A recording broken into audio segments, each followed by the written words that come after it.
At some point in your life, you've probably watched a nature documentary and quietly assumed humans were always at the top, the dominant species, the apex predators, the ones in charge. But that's not how the story started. For a long stretch of early human history, we weren't the hunters, we were the hunted.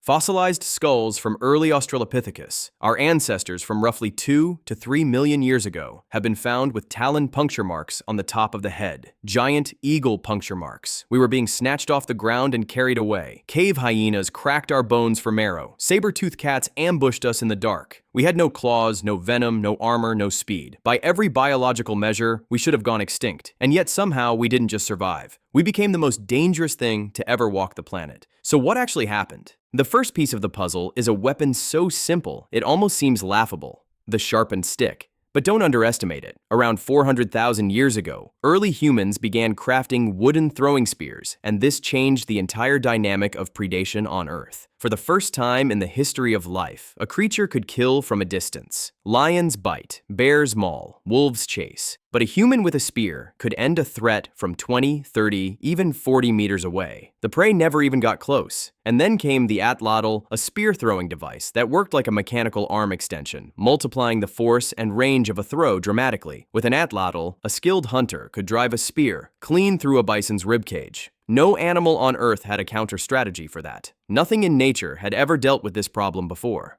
But here's where it gets even stranger. Humans didn't just kill from a distance. We also killed through sheer, stubborn exhaustion. Persistence hunting, the practice of chasing an animal not at full sprint, but at a slow, relentless jog across hours, is one of the most underreported survival strategies in human history. And it works because of one bizarre biological fact. Humans are the only large mammals on Earth built to run and sweat at the same time. Every other animal, lions, zebras, antelopes, cools down by panting, which means they have to stop running to breathe properly. Humans sweat across their entire body while running, dissipating heat constantly. On a hot afternoon, a human can chase a horse to the point of collapse. The sand bushmen of southern Africa still practice this today. They don't run fast, they just never stop. And eventually, the animal's legs give out from heat stroke, and the hunt is over. It sounds impossible. It's completely real.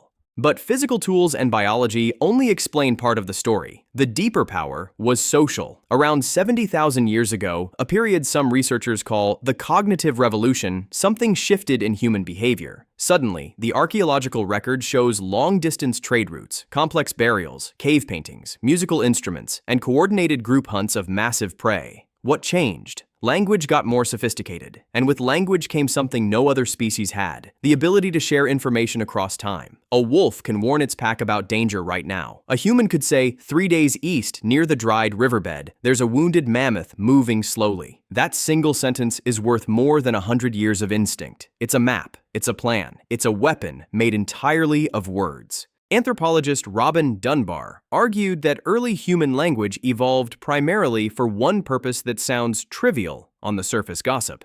Tracking who was loyal, who was cheating, who was a strong hunter, who had betrayed the tribe.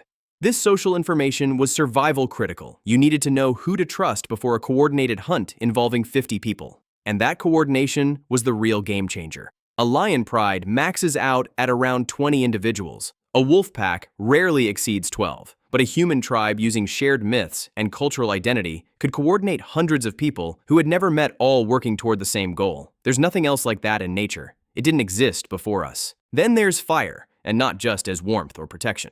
Fire, according to primatologist Richard Wrangham, was the technology that fundamentally rewired the human brain. Cooked food is dramatically more calorie efficient than raw food.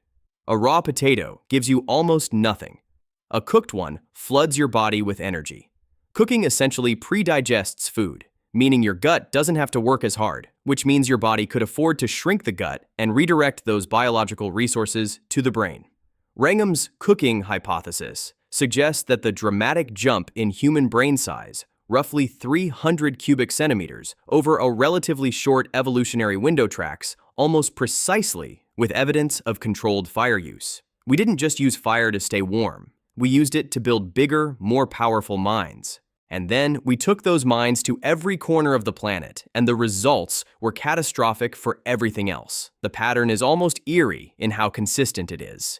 Humans arrive somewhere new, and then the megafauna disappear. When humans reached Australia roughly 65,000 years ago, approximately 85% of all large animal species went extinct within a few thousand years. Diprotodons, wombat-like creatures the size of rhinoceroses gone. When humans crossed into the Americas around 15,000 years ago, the mammoths, mastodons, giant ground sloths, and American horses all vanished in what paleontologists call a blitzkrieg extinction. These animals had never encountered a predator that planned hunts days in advance, used ranged weapons, and coordinated attacks in groups of dozens. They had no evolutionary fear of us, and that made them easy targets. We didn't hunt like predators, we hunted like invasions. So here's the thing that should genuinely unsettle you. None of what made humans powerful was strength, speed, or raw biological dominance. It was a combination of strange physical quirks, the ability to sweat while running, the anatomy suited for throwing, stacked on top of cultural and cognitive upgrades that compounded over hundreds of thousands of years, cooperation with strangers, weapons that killed from a distance, language that carried information across time, fire that expanded the brain. Each advantage alone was modest. Together, they created something the Earth had never seen before and hasn't recovered from since. The next time you feel physically unimpressive, no claws, no fangs, no fur, remember what that body actually contains. 300,000 years of relentless, compounding problem solving built on the bones of everything that ever made the mistake of underestimating us.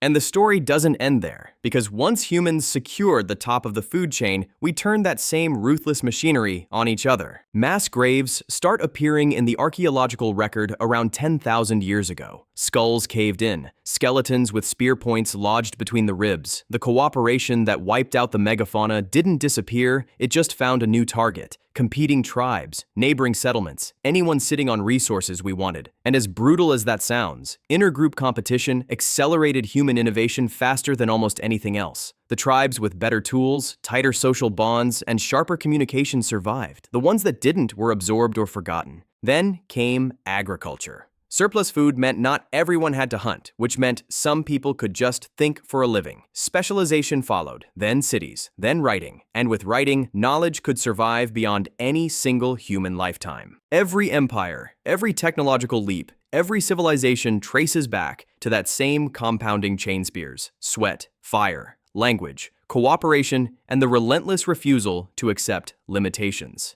We didn't just climb to the top. We rewrote what the top even meant, and we're still rewriting it every generation, pushing further than the last, building on the shoulders of every ancestor who refused to become prey. The species that was once snatched from the ground by eagles now reaches for the stars, not because we were the strongest, not because we were the fastest, but because we never stopped asking what comes next.